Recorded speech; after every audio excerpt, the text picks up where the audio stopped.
ప్రభును ప్రియ రక్షకుడైన దేవుని పేరట మీ అందరికీ శుభాభివందనములు తెలియజేసుకుంటున్నాను. జీసస్ను క్రియేషన్ మినిస్ట్రీస్ ద్వారా ఈ రీతిగా ప్రతిరోజు అనుదిన ఆహారమును మీతో పంచుకోవడానికి దేవుడిస్తున్న కృపను బట్టి దేవునికి ఎనలేని కృతజ్ఞతలు. ప్రియ సహోదరులారా, ప్రతిరోజు మనం ధ్యానిస్తున్న రీతిగా యేసు ప్రభువారు సిలువలో పలికినటువంటి 6వ మాట సమాప్తమైనది. యోహాను 19వ అధ్యాయము 30వ వచనం. ఎలిజబెత్ రాణి తన మరణ పడకపై చివరి క్షణాల్లో తన పనికెత్తులతో ఇట్లా అందంట, అయ్యో నేను జీవిత చివరి క్షణాల్లో ఉన్నానే, నాకున్న ఒకే ఒక జీవితం అంతమైపోతుందే. జీవితాన్ని ప్రేమించాను, ఉన్నత శిఖరాలను అధిరోహించాను, కానీ ఆ జీవితం అంతమైపోతుందన్న తలంపే నన్ను చెప్పలేనంతగా బాధిస్తుంది అని చెప్తూనే తన నోరు శాశ్వతంగా మూతపడిందంట. కానీ ప్రియ రక్షకుని అంతము ఎంత భిన్నంగా ఉందంటే, మరణం ఆయనకు కొన్ని క్షణాలు దూరంలో మాత్రమే ఉంది. లేఖనాలు నెరవేర్చుటకు ఇక ప్రక్కలో బల్లెపు పోటు, తండ్రికి తన ఆత్మను అప్పగించడం మాత్రమే మిగిలి ఉంది.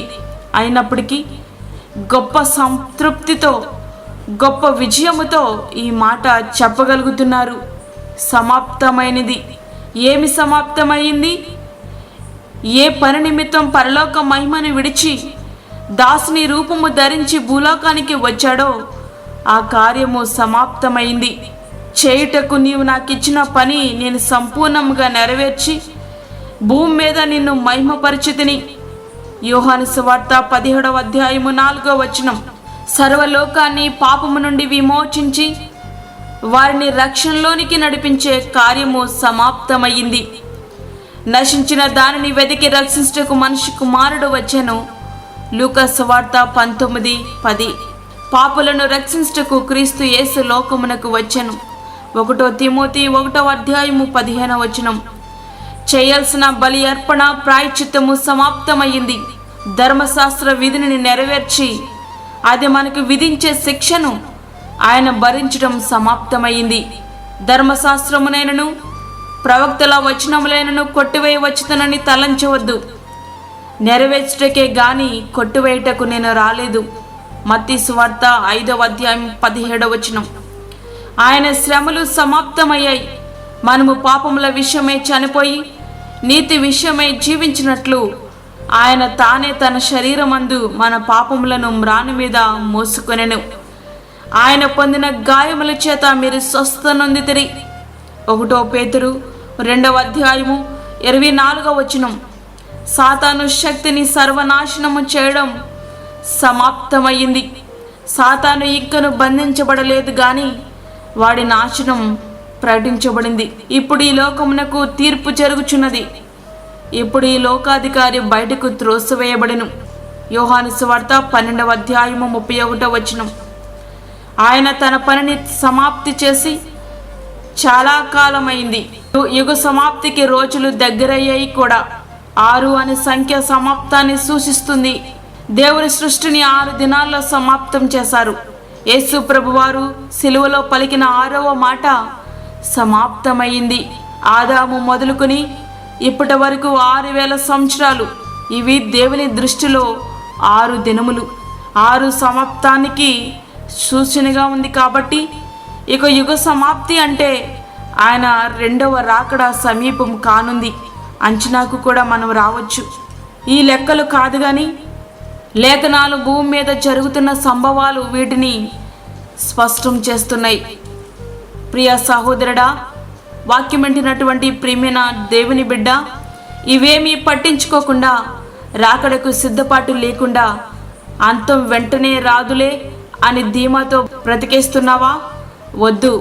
ఆయన రక్షణ కార్యమును సమాప్తము చేసి ఆ రక్షణను ఉచితముగానే నీకు అనుగ్రహించారు. ఆ రక్షణ కార్యమును నిర్లక్ష్యము చేస్తే శిక్ష నుండి తప్పించుకోలేవు. కనీసం నేడైనా ఆ రక్షణ నువ్వు స్వీకరించగలిగితే ధన్యతలోనికి ప్రవేశించగలవు. ఆ రీతిగా మన జీవితాలు సిద్ధపరచుకుందాం. నిత్య రాజ్యానికి వారసులం అవుదాం. అట్టి కృప ధన్యత ప్రభువు మనకి అనుగ్రహించునుగాక. ఆమెన్. వాక్యం విన్నటువంటి ప్రియమైన దేవుని బిడ్డలారా, ప్రార్థనలో ఏకీభవించండి. పరిశుద్ధమైన తండ్రి, ప్రేమ గల యేసు ప్రభువా, శ్రేష్టమైన మరి యొక్క దినము మా జీవితంలో మీరు అనుగ్రహించారు. నీకు వందనాలు.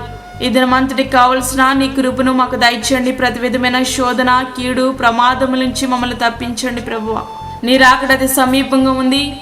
నీ రాకడికి గుర్తులు, సూచనలు జరిగి సమాప్తం అవడానికి సిద్ధంగా ఉన్నాయి ప్రభువా.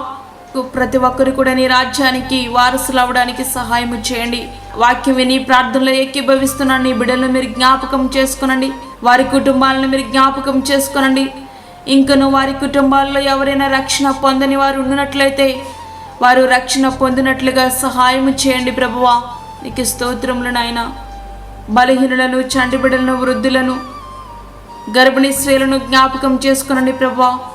వారికి నీ భద్రత, నీ క్షేమాన్ని మీరు దయచేయండి. దూరదేశంలో ఉండి వాక్యం బట్టి నీ బిడ్డలను జ్ఞాపకం చేసుకునండి. వారికి నీ కాపుదలను మీరు అనుగ్రహించండి.